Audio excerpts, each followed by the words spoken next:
Is this allowed? All right. Hello, everyone, and welcome to the first installment of the Athlete Exchange. You heard it. We're going to hear from North Central's athletes, hear about life as a Division III athlete and their journey through sports. And then, again, you heard it. The second half of the show will be a deep dive into a topic that's dominating sports. This week, we'll be taking a look at NIL and its effect on college sports. It's a crazy world out there right now, if you're not familiar. But before all that, we got my guy, Sean Allen, running back for North Central. He's joining me for the first episode of the Athlete Exchange. Sean, how are you, brother?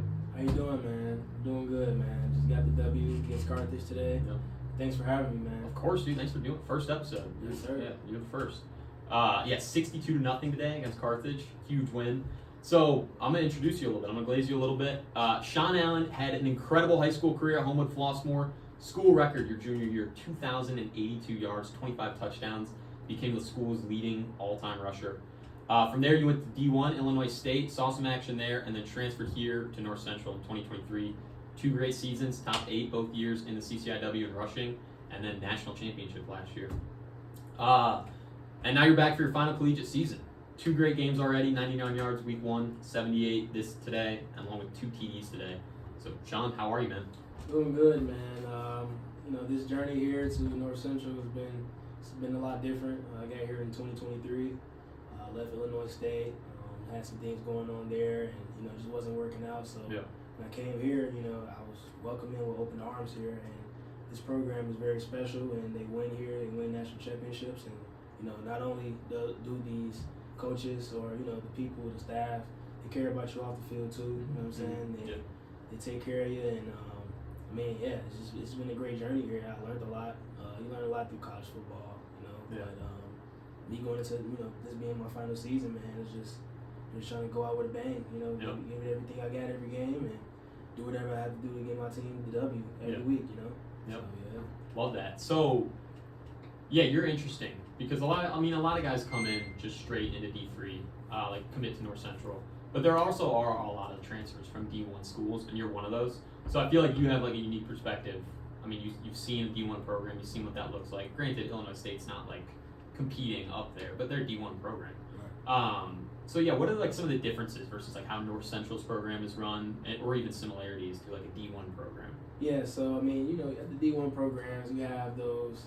You have a lot of staff members for athletic trainers, and we have that here too. But it's more expanded, things like that. Of course, you have the facilities, you have the big weight rooms, you have the big recovery rooms, and all those special things at D1. But here, it's the same thing. You have locker room, you have recovery, you got AT trainers, this and that. But the difference is you're getting paid there, D1 level. You're not getting that paid here, and to come here and be here at a championship winning program, I saw differences within how we train and how we practice, and certain things that keep this culture a winning culture here.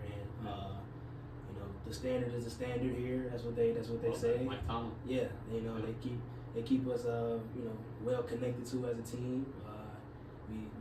We're a great bonded team here. And I feel like at the D1 levels, you have a lot of guys that's really focused on the individual and have a little ego side of things, and you don't get the best out of the whole team. Yeah. You might have those guys, individuals, but here though, you have to gel together very well. You have to be a very close knitted team to be very successful, and that's what I've been seeing since I stepped foot in here in 2023. I saw the culture and how they ran things around here, and I love it, man. Their motto is just work hard and just keep it pushing, man. Yeah. So it's D1 program versus a D3 program, but then on the flip side, the D3 program is practicing a winning culture over here. Yeah. Versus what you saw at Illinois State. Yeah. Definitely. Yeah. It's a lot different with the training too, the workouts, the weight room, and of course, like I said, the facilities. The weight room is not the biggest in the country. Murder Fieldhouse. You got good old Murder Fieldhouse. Gritty. You got to get to it. It gets sweaty in there. It gets real hot. Yes. You got the wrestling room. You go in there and do workouts as well, and that's very hot. But it's gritty. You know what I'm saying? But it gets you better, and it gets you better not only as a player, though. It gets you better as a man to just know how to push through adversity and do certain things in life. And I took it and ran with it once I got here, man.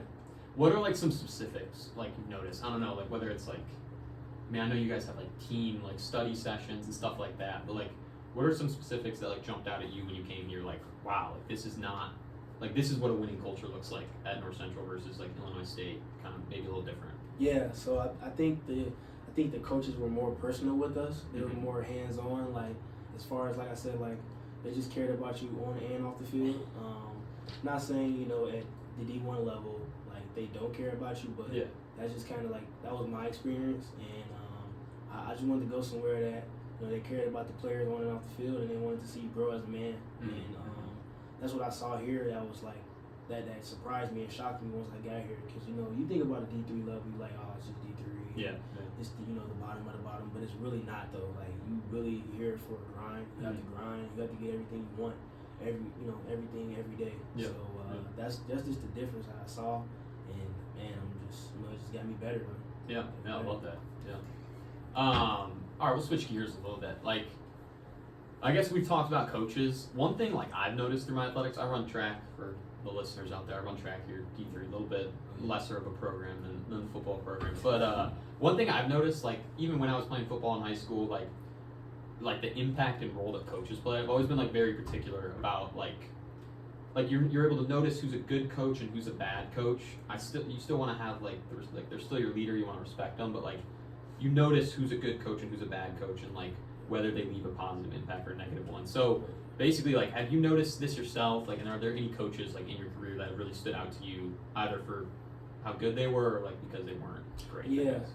So when I got here in North Central, a lot of these coaches here on the staff is like alums. They all played through the North Central college football program, and they went through kind of everything that I go through right now. So it's like they're coaching off experience, not only just the X's and O's and scheming and stuff, but they teach you how to do it, and the benefits of it, and in the past high school, I definitely shout out my head coach, Coach Buzz, Coach Buzz, Coach Cicero, Coach Wells, those guys like that, because they got me to where I'm at today. They got me out promoted to colleges to get recruited and get offers and things of that nature. But I mean, it goes back to Little League too. My dad was a coach a lot. Shout out to Pops, but I had a lot of great coaches in my career. I feel like I'm probably missing some right now, but that's just off the top of my head. But I was definitely appreciative, and I stayed a coachable player to all of those guys, and they were able to give me game, and I was able to soak it all up and just apply it to my game. That's big, yeah. Like being coachable and like showing that you want to actually learn from them. Yeah. So I guess you're in your last year here. I don't want to jump ahead to the future too much. And I actually hate this question as this is my last year here too. It's like everyone's asking like, what are you doing in the future? And you're like, I don't know yet. But would you ever think about coaching, or like do you know what like you kind of want to do coming out of here? Yeah. So it's funny. I was literally just talking about this, but of course, everybody's dream. Not everybody, but most football players' dream is to go to the NFL, or if not, go to the next level, go to UFL, or any opportunity they can, just because they love ball. And that's the type of guy I am.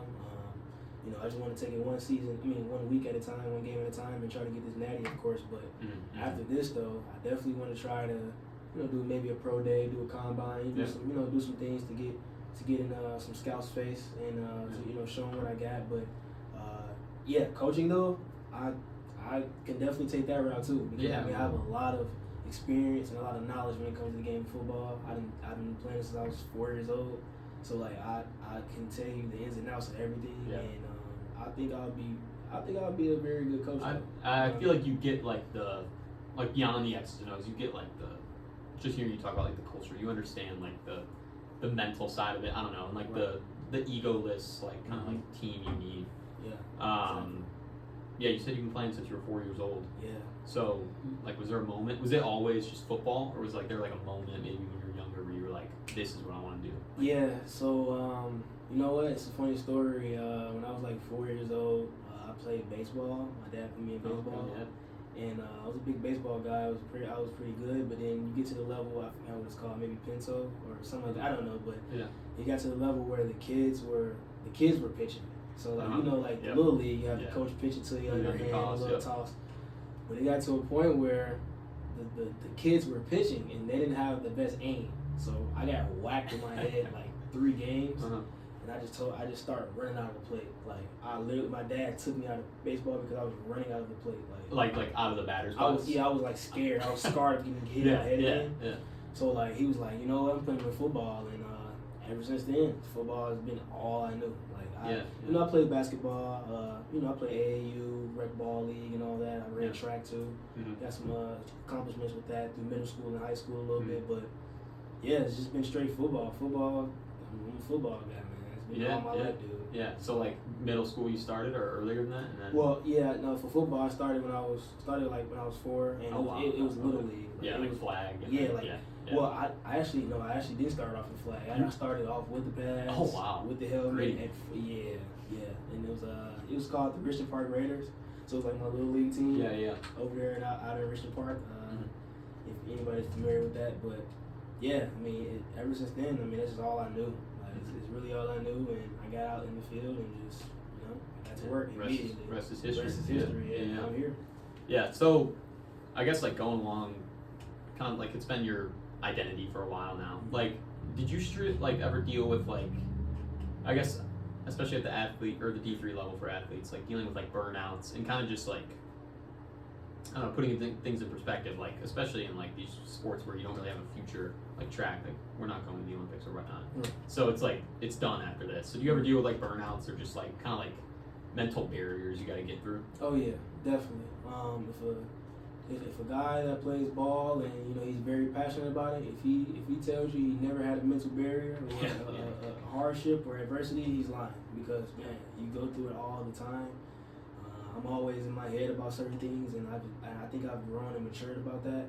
I haven't, I'm not just beating myself up about everything, and in ball, you can catch yourself, sometimes feeling down, like, oh, you didn't do enough or you didn't do good enough, and it's not even the case at sometimes. It's just like, on the outside looking in, it's like you did great, like you did just enough. But when you want so much for yourself, you definitely will have that mental barrier sometimes, and maybe feeling like, yeah, you're not good enough or you could do better. And I mean, I done definitely been in those moments, like when I was at like ISU, when I was at Illinois State, like it was times where, like my freshman year, your freshman year, your first year in college, you jump right into it during the summer, and then you do all those workouts and all those early morning stuff, and you get to a point where you're like, man, like, do I really love this? Do I really love this game? Do I really want to stay in tune with it? Is this my, you know what I mean? So I definitely been there before, definitely, but I think it just took, the mental power, the pushing through adversity, and just wanting something better for myself, and